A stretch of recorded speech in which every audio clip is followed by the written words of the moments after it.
Little bursts of coding are good, yeah. So we just did this little burst of coding. I like that phrase, little burst of coding. Excuse me, I have a little burst of coding I need to do. Now we're going to look at switch statements, and we'll have another little burst of coding. And so here's a switch statement. Switch statements aren't as, I don't know, comfortable for me as if statements, but they're cool. And the thing that's interesting about Go is, like in other statements, you have to put in a break, right? Because there's default fall through, and okay, the switch thing happened. I don't want it to fall through. How many people have seen that default fall through in other languages, and you got to put in the break? Well, you know, most of the time, you don't want stuff to fall through, so you gotta put in breaks after every case. Well, in Go they said no, it's not default fall through. There is no default fall through. It evaluates the case, and that's it. It doesn't fall through. If you do want it to fall through, you could explicitly say fall through. Right? So it's the exact opposite of like Java. That's the other language I know. I'm not sure how it is in Python. I don't remember. Okay, what's fall through again? So fall through, like if this was Java, and this ran, it would print.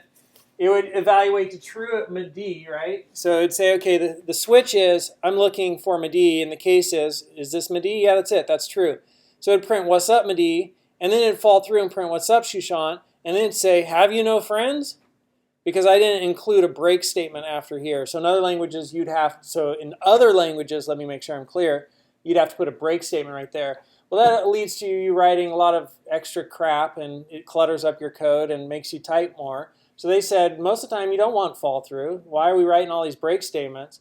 So they said, by default, it doesn't fall through, and you don't have to put in break. And in Go, we'll just say, okay, I'm looking for MD. There's MD. You'll print that, done. Right? And doesn't fall through. It does not fall through in Go, unless I specifically say fall through.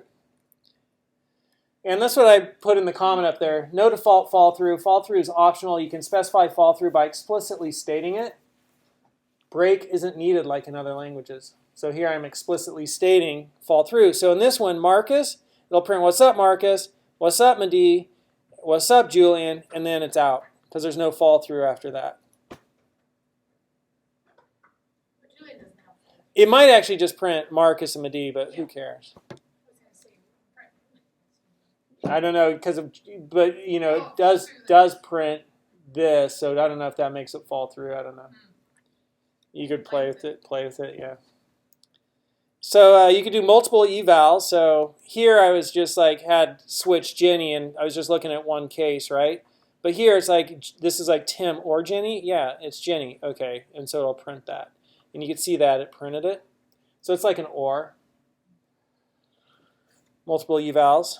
And cases can be expressions. So I could have no sort of thing I'm evaluating. I'm not even sure. Anybody know what you call that there? Right after the switch, like in this case here, the criteria or whatever, switching on Jenny, you know. Here I have none, and I'm just evaluating if these are true. These are just like a bunch of if statements. And this is like case, is that true? So my friend's name here is Madi. That's just a variable. Defined outside of my switch. And so I'm checking to see, hey, is the length of my friend's name equal to 2? No, that's false, so it's not going to go there. Is my friend's name Tim? No. Jenny? No. You know, and then finally I get down here, my friend's name Marcus, my friend's name Madi, and this is again like an or. And so, oh yeah, my friend's name is Madi. Or. And they both have to be true. And right? why is the answer both your names? Because that's what I typed. I could have put. No, but if Marcus was Jenny instead, it would print. Then I would change. I'd change the statement to, you know, your name is either Jenny or Madi. Right here. No. This is right there. That's what you're talking about. Yeah. Yeah, I can make that say whatever I want. But this is the criteria. But if the criteria is that.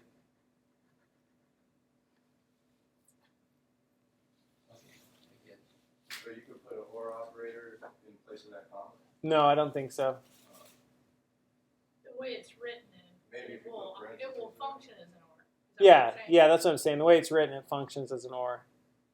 Right? So if my friend's name is Marcus or Madi, right, it's going to evaluate line 23 as true. We could open this code up and play with it. You guys want to do that? So this is switches, and so I'm just going to go to the code, and we are somewhere under conditionals, switch statements.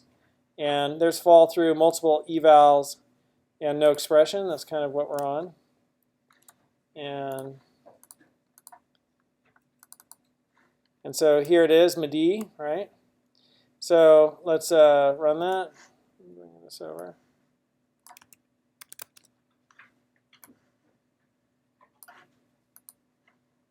I guess since you're only putting in one name, it doesn't make sense that you're saying both names. Starts with What am I? If you were plugging in two names, then that statement might mean something. I know you can write whatever Oh, you I want, see but what you're saying, because you define my friend name is equal to the phone name.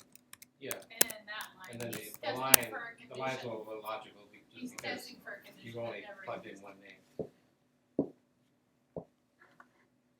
This is illogical? Yeah, because you're only putting in one name. Okay.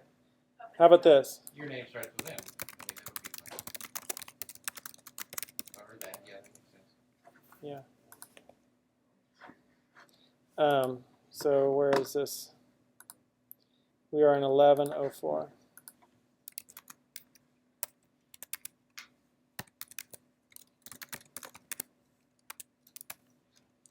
It's called on. Your name is either Marcus or Madi. And now Marcus, your name is either Marcus or Madi, and that was evaluating Marcus. And then Mar,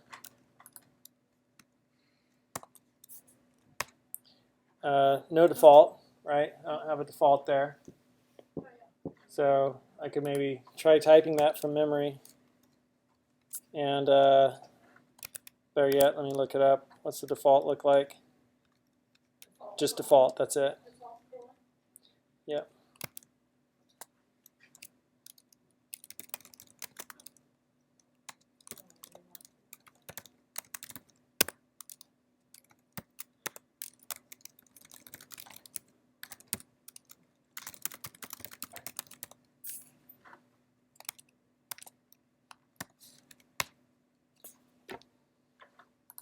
And it's a good habit to just get into typing Go FMT in your code.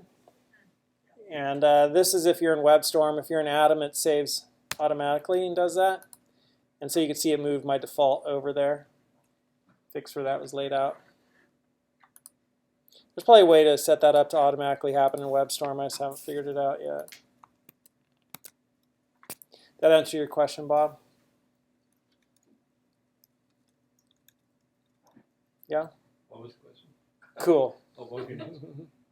Cases can be. Still got both your names. So here's another switch, and you could switch on types.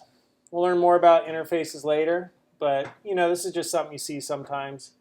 It's a little bit confusing to look at, but this part right here, the x.type, is an assertion, and so we have x is of some type, this variable x, that's what gets passed in. An interface means basically I could accept anything, an int, a string, a bool, slice of bytes. So that notation there means I could accept anything. And now here is something called an assertion, and I'm asserting that it's of some type. And what type? Well, an int, or a string, or a contact, and it prints out the type when I run that. So just something to be familiar with, the switch. Don't sweat it too much. I don't, you know, like this will make sense in 2 weeks. So that's switches. And next we have if statements. So you guys want to try doing a switch, a simple switch? Let's do a code burst.